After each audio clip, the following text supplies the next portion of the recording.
Terapi ini bisa mengunci hati pasangan Anda biar tidak selingkuh. Halo Bunda, saya Mbak Ulya, saya seorang family terapis. Di sini saya ingin memberitahu Bunda, kalau Bunda takut pasangannya berselingkuh, maka Bunda bisa melakukan yang namanya itu terapi kunci hati. Terapi kunci hati adalah spiritual terapi yang bertujuan untuk memprogram ulang atau mempengaruhi pikiran bawah sadar pasangan Anda, supaya dia itu hatinya terkunci hanya untuk Anda. Nah, untuk bisa melakukan terapi kunci hati ini ada dua cara. Yang pertama bisa belajar private dengan saya, yang kedua bisa dengan membaca buku saya, judulnya adalah Terapi Kunci Hati. Di buku ini ada beberapa materi yang saya sampaikan. Mungkin di sini di video ini saya akan membahas apa saja sih isi dari buku Terapi Kunci Hati ini gitu ya. Jadi untuk buku Terapi Kunci Hati ini, Bunda yang nggak suka baca tenang aja karena tulisannya itu mudah dibaca, dia juga color ya, colorful, full color. Dan di sini saya menjelaskannya itu secara sederhana, tidak terlalu banyak teori-teori tapi langsung praktek. Jadi terapi kunci hati ini memang ilmu praktek dan harus dipraktekkan gitu. Nah, buku ini saya persembahkan untuk Anda yang dengan setulus hati mencintai keluarga Anda. Semoga Anda semua senantiasa bahagia. Diawali dengan pembukaan ya. Banyak orang yang takut pasangannya berselingkuh, apalagi sekarang ini marak berita-berita viral di jagat media sosial yang memberitakan kasus perselingkuhan. Hampir setiap hari kita dijejali dan dihibur dengan berita-berita perselingkuhan, pelakor, pebinor, dan sejenisnya. Hingga ya mau tidak mau batin juga bisa merasa insecure, merasa takut. Jangan-jangan kejadian perselingkuhan itu bukan hanya pengalaman orang lain, tapi juga bisa menimpa Anda. Merasa takut pasangan Anda berselingkuh adalah hal yang wajar. Sewajar orang yang sehat takut untuk sakit. Tidak ada orang waras yang mau dengan sengaja ingin menjadi sakit kan? Meskipun banyak juga orang yang dengan terus melakukan kebiasaan-kebiasaan buruk yang bisa membuat dirinya jatuh sakit. Misalnya, orang yang takut kena kanker paru-paru tapi masih gemar merokok. Orang yang takut kena penyakit liver, tapi setiap hari minum alkohol yang berbotol-botol. Ada yang takut kena penyakit jantung dan kolesterol, tapi masih gemar dan berlebihan makan makanan yang berlemak. Jika dikaitkan dengan perselingkuhan, sebenarnya banyak juga kebiasaan-kebiasaan buruk dalam kehidupan rumah tangga yang jika dibiarkan bisa mengakibatkan pasangan Anda berselingkuh. Kebiasaan-kebiasaan apa saja itu? Sabar ya, nanti dijelaskan lebih lengkap di halaman selanjutnya. Nah, bersamaan dengan terapi kunci hati ini, ada juga nanti spiritual terapi yang bisa Anda pelajari untuk merubah tabiat buruk pasangan Anda.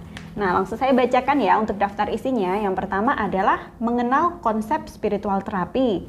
Terapi kunci hati untuk yang serumah dengan pasangan. Terapi kunci hati untuk yang tidak serumah alias LDR-an atau yang ketemunya biasanya seminggu satu kali, itu bisa juga diterapi. Dan juga cara untuk mengecek keberhasilan terapi kunci hati ini ada caranya. Jadi Anda bisa mengecek ini udah berhasil belum ya. Itu ada caranya untuk mengeceknya biar Anda tahu. Ada juga kenapa sih cenderung istri yang takut untuk diselingkuhi, alasannya secara psikologis, dan juga 3 penyebab utama pasangan berselingkuh. Ada juga terapi kunci hati untuk pasangan yang pernah berselingkuh. Ada cara untuk meningkatkan ikatan batin Anda dengan pasangan. Dan ini cara untuk mengunci birahi pasangan Anda. Dan ada juga 3 kata ajaib yang bisa membuat hubungan Anda dan pasangan makin romantis. Ada juga saya ajarkan spiritual breathing terapi untuk mengontrol emosi bagi Bunda yang mudah marah atau sulit mengontrol emosi, nanti bisa mempraktekkan spiritual breathing terapi ini. Ada cara untuk mengenali kepribadian pasangan Anda biar tercipta komunikasi yang lebih efektif dengan pasangan. Ada juga racun-racun atau toksik yang bisa membuat hubungan rumah tangga Anda itu hancur. Dan juga terapi kunci hati buat pasangan yang udah pergi dari rumah. Ada juga spiritual terapi untuk merubah tabiat dari pasangan Anda.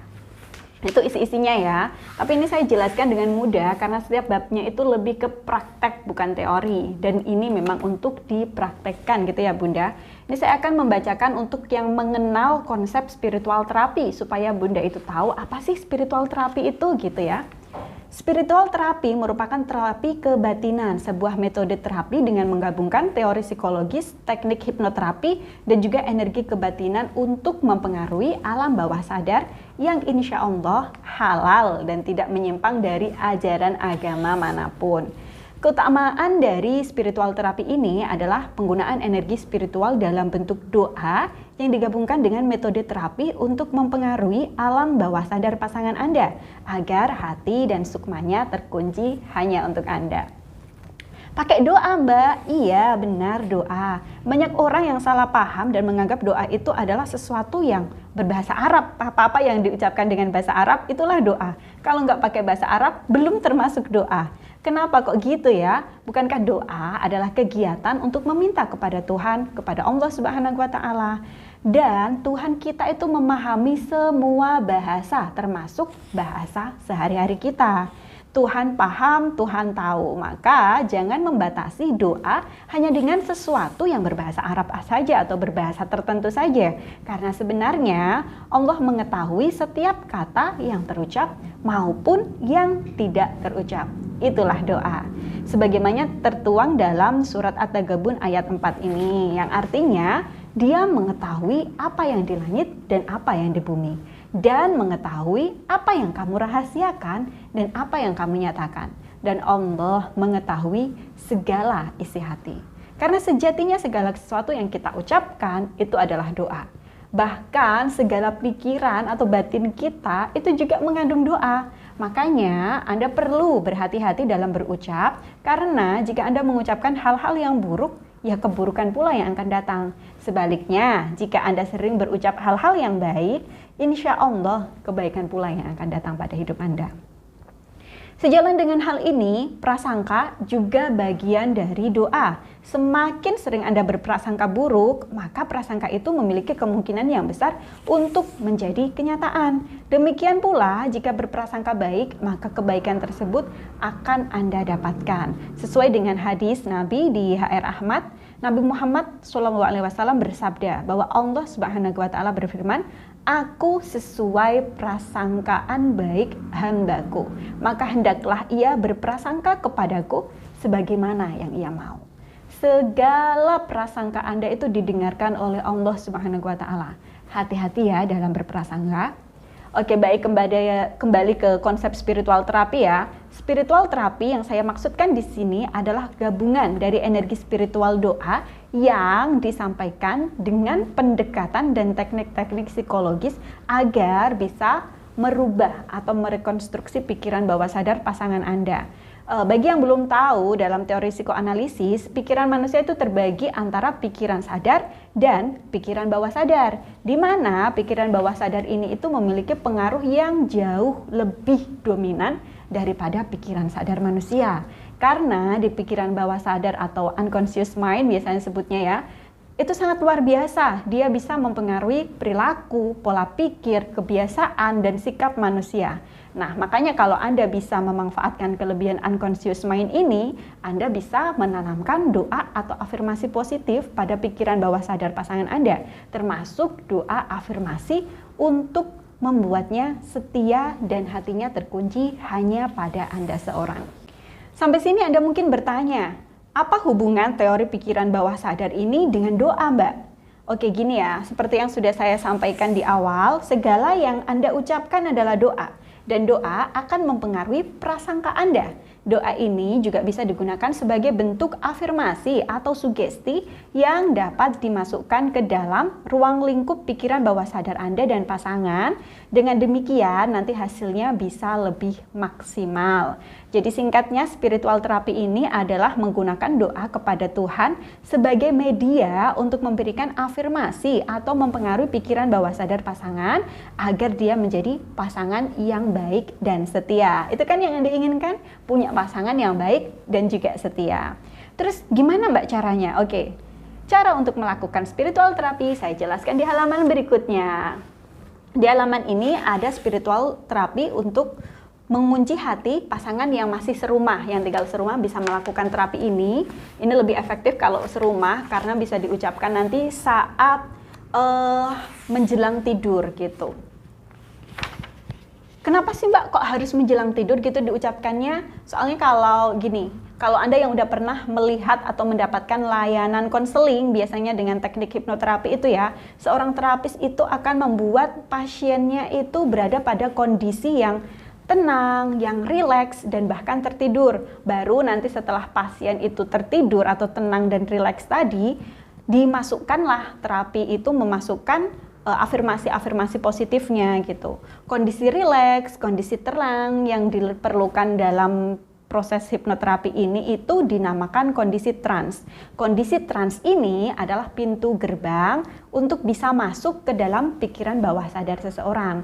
Kondisi ini bisa dicapai dengan teknik-teknik terapi, tapi juga bisa dicapai dengan kondisi alami. Salah satu kondisi alami terjadinya trans ini adalah saat Anda mengantuk atau menjelang Anda tidur. Pada kondisi trans ini, Anda bisa memasukkan afirmasi dengan tujuan perubahan atau memodifikasi perilaku. Itulah kenapa terapi kunci hati ini perlu dilakukan di malam hari, menjelang tidur, atau pada saat pasangan Anda sudah tertidur.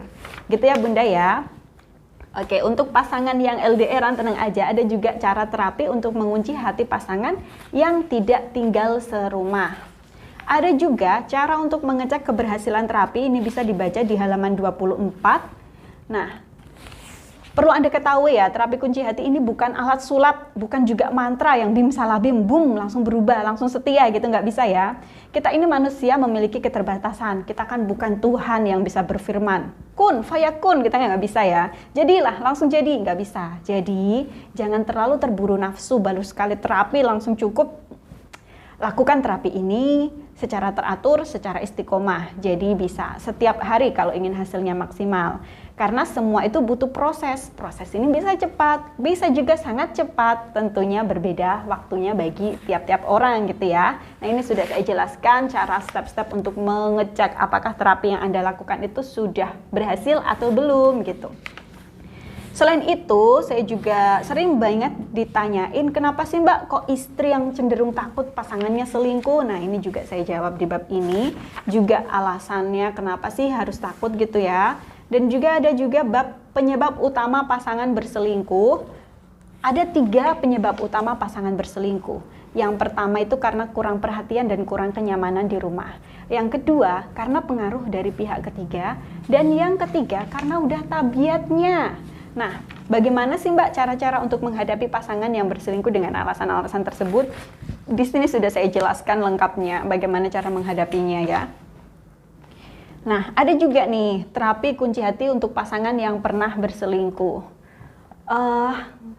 Banyak sekali klien yang datang pada saya itu karena pasangannya udah berselingkuh. Sebenarnya sih saya sarankan buku ini dibaca bagi Anda yang untuk saat ini kehidupan rumah tangganya masih baik-baik saja gitu. Karena mencegah itu lebih baik daripada mengobati.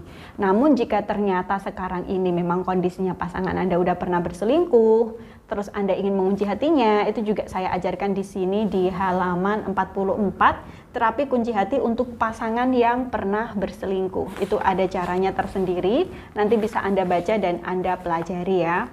Nah, nanti kalau udah melakukan terapi kunci hati, Anda juga perlu meningkatkan ikatan batin Anda dengan pasangan Anda. Nah, ini juga saya udah jelaskan cara-cara untuk meningkatkan ikatan batin Anda dengan pasangan Anda. Itu ada tips-tipsnya. Nah, ini juga yang paling sering ditanyai, Mbak, saya ingin mengunci birahi pasangan saya supaya si dia itu nggak tertarik sama wanita lain, dia nggak selingkuh. Itu ada caranya. Cara untuk mengunci birahi pasangan Anda, yakni dengan memperbaiki hubungan ranjang Anda dan dengan melakukan terapi selama Anda dan pasangan itu melakukan hubungan ranjang ini. Jadi ada teknik terapi yang dilakukan saat Anda sedang berhubungan badan dengan suami, yang jika Anda praktekkan itu manfaatnya bisa mengunci birahi suami supaya suami itu birahinya terkunci hanya untuk Anda. Gimana Mbak caranya? Nah, ini dibaca di halaman 51. Sudah saya jelaskan cara untuk melakukan teknik terapi pada saat berhubungan ranjang ini untuk mengunci birahi pasangan Anda. Nah, ini ada tips-tips untuk meningkatkan sentuhan dan lain sebagainya untuk meningkatkan ikatan batin Anda dengan pasangan. Nah, ada juga untuk mencegah supaya pasangan Anda itu rasa cintanya semakin tumbuh bukannya mati gitu ya. Itu stop mengungkit keburukan dan menjadikannya orang yang gagal. Seringkali kita itu sering menyebut-nyebut kegagalan dan keburukan pasangan kita. Padahal dengan melakukan hal itu, Anda itu secara tidak langsung telah membunuh rasa cinta dan membunuh rasa kepercayaan diri pasangan Anda. Jangan sampai Anda menjadi orang yang membuat pasangan Anda itu jadi hancur dan jadi orang yang gagal dengan terus-menerusan menyebut kegagalannya gitu. Ada juga ini tiga kata ajaib yang bisa bikin hubungan makin romantis ya. Bisa dibaca sendiri nanti. Nah, ada spiritual breathing therapy untuk mengontrol emosi bagi bunda atau ayah yang emosinya sulit terkontrol, mudah marah, mudah baper, bisa mempraktekkan teknik spiritual breathing therapy ini. Ini ada di halaman 72, nanti bisa dibaca sendiri. Sangat mudah dan sangat sederhana. Intinya adalah di pernafasan, karena saat Anda marah, saat Anda emosi, itu biasanya nafas itu akan berpengaruh. Bisa dilihat dari nafasnya. Itulah kenapa dengan mengatur nafas, itu kita juga bisa mengatur emosi gitu. Oke, ini ada juga cara untuk mengenal tipe kepribadian pasangan. Jadi berdasarkan teori four temperaments, ada 4 jenis kepribadian pasangan.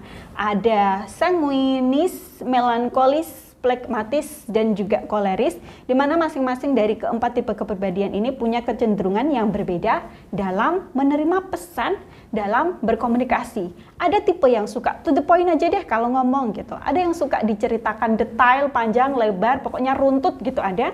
Ada yang tipe yang suka mana faktanya, mana datanya gitu. Dia tipe yang logis. Ada juga tipe yang lebih suka mendengarkan daripada bercerita. Itu keempat tipe kepribadian ini berbeda-beda. Ini saya bacakan sederhananya ya.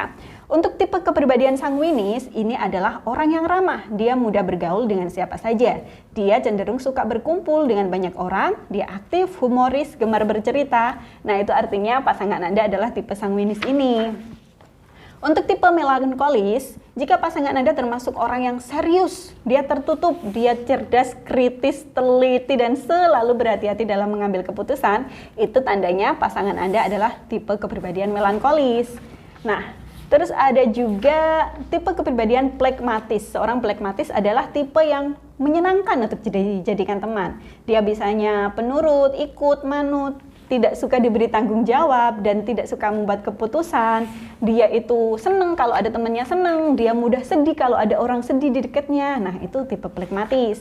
Nah, yang keempat tipe koleris. Tipe koleris adalah orang yang keras kepala, dia tegas, suka memerintah dan ingin menjadi pemimpin. Dia itu suka menuntut biasanya. Nah, itu tipe koleris. Nah, seperti yang saya sampaikan tadi, keempat tipe kepribadian ini memiliki sikap dan preferensi yang berbeda-beda dalam komunikasi. Ini saya jelaskan dalam bentuk tabel supaya lebih mudah dipahami. Ini sikap dan preferensi dalam komunikasi sanguinis itu diciptakan dulu suasana yang hangat. Kalau melankolis itu nggak perlu basa-basi. Kalau pragmatis itu senyumin dulu sebelum bicara gitu ya. Kalau koleris dia juga suka langsung to the point aja deh. Nah, itu ada beberapa. Ini saya jelaskan dalam tabel supaya lebih mudah dipahami. Ada juga saya jelaskan sikap dan preferensi dari keempat tipe kepribadian ini dalam menghadapi situasi. Itu juga saya jelaskan dalam bentuk tabel biar lebih mudah dipahami. Ayo, kira-kira Anda ini tipe kepribadian yang mana ya dari keempat tipe kepribadian itu? Dengan Anda mengetahui tipe kepribadian Anda dan juga tipe kepribadian pasangan Anda, akan lebih mudah bagi Anda untuk membangun komunikasi yang efektif. Karena Anda bisa tahu gimana cara yang paling efektif agar pesan yang Anda sampaikan itu diterima oleh pasangan Anda. Kalau Anda tahu kecenderungan dalam komunikasi pasangan Anda, itulah kenapa Anda perlu mengetahui tipe kepribadian pasangan Anda itu yang mana gitu ya. Nah, ada juga di sini bab racun dalam hubungan rumah tangga. Kebiasaan-kebiasaan toksik yang bisa membuat rumah tangga Anda itu perlahan bisa hancur, bisa retak. Ini di sini saya tuliskan kebiasaan-kebiasaan buruknya, ada untuk suami, ada istri, nanti bisa dicentang. Nah, setelah dicentang nanti direview. Kira-kira banyakan mana nih kebiasaan toksik dilakukan oleh suami atau oleh istri gitu. Atau jangan-jangan sama-sama banyaknya dong, sama-sama toksik dong hubungannya. Nanti bisa Anda centangin sendiri ya, untuk nanti Anda tulis lagi kebiasaan toksik yang Anda lakukan, bisa di kertas atau di HP, supaya Anda bisa memperbaiki diri dengan pasangan Anda. Jadi mulailah dari diri Anda sendiri, lalu ajak pasangan Anda untuk mulai introspeksi, agar antara Anda dan pasangan Anda itu terjalin hubungan yang saling mencintai, saling menghormati, saling menghargai, supaya hubungan Anda itu bisa harmonis nanti sampai mati, insya Allah. Nah, ada juga nih di sini terapi kunci hati untuk pasangan yang pergi dari rumah. Jadi ada pasangan yang udah selingkuh, dia pergi juga dari rumah. Terapi kunci hati untuk pasangan yang pergi dari rumah, ini saya jelaskan juga cara-cara untuk melakukan terapinya. Nah, ada juga saya jelaskan kalau seumpamanya pasangan Anda itu memiliki kebiasaan toksik yang menurut Anda itu tidak bisa dirubah, ya lebih baik pisah saja. Karena perceraian itu hukumnya itu nggak cuman makruh ya. Cerai itu hukumnya bisa menjadi wajib kalau pasangan kamu itu sudah tidak mungkin dirubah kebiasaan buruknya. Dia tidak memberi nafkah lahir, tidak memberi nafkah batin, dia bahkan pergi dengan selingkuhannya alias suka berselingkuh itu sudah melakukan kegiatan yang dolim yang dibenci oleh Allah, dan juga mungkin dia itu kasar atau pernah memukul Anda. Itu bisa jadi alasan-alasan yang bisa membuat perceraian bagi Anda itu hukumnya bisa menjadi wajib. Jadi cerai itu hukumnya bisa wajib, bisa sunnah, bisa mubah, bisa makruh, bahkan haram. Nah, perceraian bisa menjadi wajib jika memang hubungan Anda dan suami sudah tidak bisa diperbaiki, dan saat bersama itu hanya ada pertengkaran dan hanya ada racun, ada toksik hubungan Anda dengan suami. Saat itu mungkin perceraian bisa menjadi wajib untuk Anda. Nah, di sini juga di bab yang terakhir saya jelaskan cara melakukan spiritual terapi untuk merubah tabiat pasangan Anda.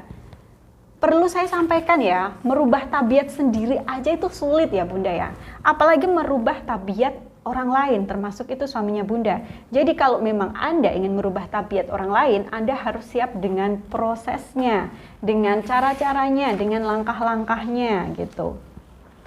Nah, ini saya jelaskan, saya beri contoh juga cara untuk langsung melakukan terapi untuk membuat pasangan itu lebih perhatian. Ada juga terapi agar pasangannya itu tidak berbohong, agar pasangannya saat Anda bertanya itu dijawab dengan jujur, itu ada terapinya. Juga agar pasangan tidak mudah marah, bagi yang Bunda pasangannya itu emosian, bisa diterapi dengan terapi yang spiritual terapi ini supaya pasangannya itu tidak mudah marah gitu. Ada yang saya ingin meluluhkan hati suami saya supaya dia lebih royal sama saya. Nah, itu juga ada, bisa diterapi gitu. Atau juga hal-hal lainnya, kan kebiasaan buruk orang kan berbeda-beda, nanti tergantung dari kebiasaan buruk mana yang ingin Bunda rubah, nanti bisa disesuaikan dengan teknik terapi ini. Tinggal diaplikasikan tergantung dari situasi dan kondisi yang Bunda alami saat ini. Berapa lama sih Mbak waktu yang diperlukan untuk melakukan spiritual terapi ini? Lama waktu untuk melakukan spiritual terapi ini sepenuhnya tergantung pada Anda. Tergantung juga pada respon dari pasangan Anda. Proses ini bisa cepat, bisa juga sangat cepat.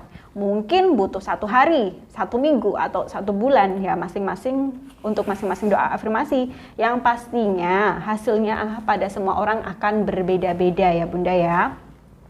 Seperti yang saya sampaikan lagi, merubah tabiat itu butuh waktu, butuh proses, butuh usaha. Nah, Bunda udah siap belum dengan prosesnya ini? Kalau Bunda udah siap, udah bersiap untuk prosesnya dan mau berikhtiar, nah silakanlah Bunda pelajari terapi kunci hati ini. Bisa dengan belajar langsung dengan saya, nanti ada sesi private nanti ada 2 sesi. Yang pertama kita sesi pembelajaran, sesi yang kedua nanti bisa 1 minggu setelah private yang pertama untuk review hasil dari prakteknya Bunda selama 1 minggu itu, nanti direview di sesi yang kedua. Atau Bunda bisa juga langsung baca buku saya ini, karena di sini udah saya tuliskan detail step by step A to Z dari A sampai Z, cara untuk melakukan spiritual terapi secara mandiri yang bisa langsung Bunda praktekkan pada suami Bunda di rumah. Begitu saja dari saya mengenai buku terapi kunci hati ini. Jika Bunda ada pertanyaan, bisa langsung japri saya. Nomor saya ada di link di bawah bio saya. Nanti bisa konsultasi dulu, bisa private counseling dulu. Nah, kan masalah rumah tangga orang-orang kan berbeda-beda gitu ya Bunda ya. Jadi mungkin cara penanganannya juga berbeda-beda, makanya sangat saya sarankan kita private counseling dulu sebelum nanti Bunda mau mengambil keputusan yang apa gitu. Sekian dulu dari saya Mbak Ul ya. Salam harmonis.